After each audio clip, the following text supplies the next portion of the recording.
If you think skin retouching is just duplicating a layer, setting the blend mode to vivid light, inverting the image, applying filters like high pass, hiding texture, and later applying Gaussian blur to reveal texture, then setting a mask, inverting it, and painting with your brush to finish the skin retouching. Isn't that like deciding to wash your face with soap but without water? Isn't it weird? If you like it, that's fine. But if you want a different result like this, I can show you how I did it. It's up to you. A good result needs time. If you're still here and this is what you decide, let's go to Photoshop. I would be glad if you subscribe. First of all, let's delete those 2 layers and restart from the very beginning. We will create 2 layers to achieve the frequency separation technique, a layer showing colors and a layer showing texture, as we will work on them separately and alternate between them. Now I will deactivate the texture layer and go to Filter, Blur, and then Gaussian Blur. I will set its value 6.8, as it is enough to hide the texture. I will reactivate the texture layer, then go to Image, Apply Image. I will assign the layer to Color and set the blending mode to Subtract. Keep the opacity at 100%, the scale set to 2, and the offset set to 128. Then click OK and set the blending mode of the texture layer to Linear Light. Group the 2 new layers and rename the group Skin. As you can see, there is no difference between the original layer and the new group. This is the frequency separation technique. Now duplicate the color layer, set it as a clipping mask, and rename it Mixer Color. To mix the colors, I will use the Mixer Brush tool. I will set the wet mixer to 21. Later, I will set it to 25, and the value may vary during the process. I may increase it slightly. I will make sure the brush is clean. Simply select the Mixer Color layer and use the Mixer Brush tool to paint on it. The objective is to make the colors even on the face. To make it simple, I will paint over the blemished colors and lights and mix them with the rest of the skin. By painting, I will be feathering the lights on the face, shadows, midtones, and highlights. You can add a black and white adjustment layer to notice the light skin tones more easily by decreasing the reds and yellows. Once I finish mixing the lights, I will delete the black and white layer. During the process, you can check and uncheck the Mixer Color layer to see the difference and check which details you may need to correct. The more time you spend during this process, the better the final result will be.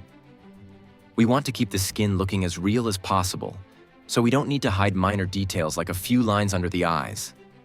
I will speed up the process, but you can check and replicate what I did on your photo.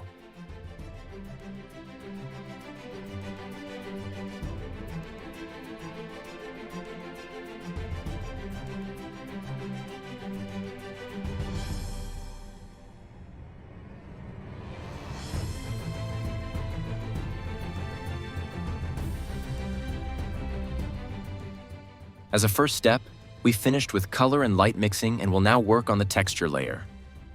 We may go back to the Mixer Color layer sometimes to fix something we may have missed. Let's select the texture layer and use the stamp tool on it.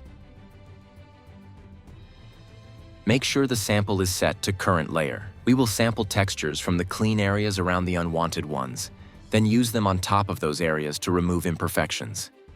I will set the hardness to 22. Here, you can see I will sample a texture and hide some blemishes. As you want the retouching to be seamless, use a small brush size and try to not use the same sample from the same area, as it is not flattering to have a repeated pattern on the skin. I will speed up the process.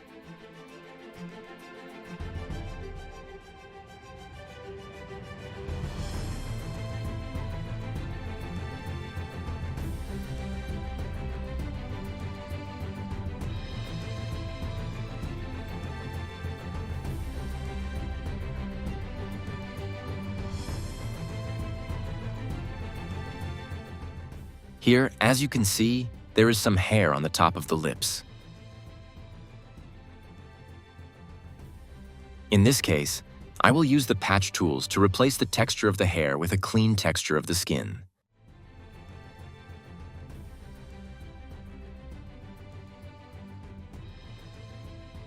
You can use the healing brush tool to adjust those small details on the lips.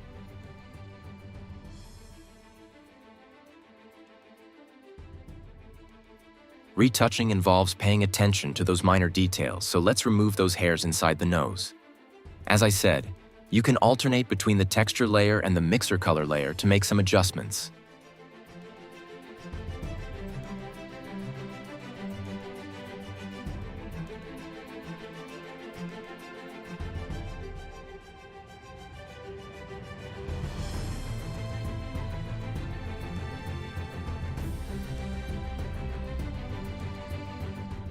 Now you need to pay attention. You will adjust the mixer color layer more. Once it is selected, I will use the free selection tool and make sure the feather is set to 20. Let's select the girl's face, but avoid selecting the edges, in this case, her eyebrows and her hair. Go to Filter, Blur, Gaussian Blur. As you remember, we used 6.8 to blur her skin, so we will multiply that value by 3. The value should be around 20. You shouldn't increase it more, as that would mean you are going back to the soap face technique. Once you set the value, click OK and deselect the area. Repeat the process on different zones of her face, but avoid her nose, especially the highlights of her nose for now.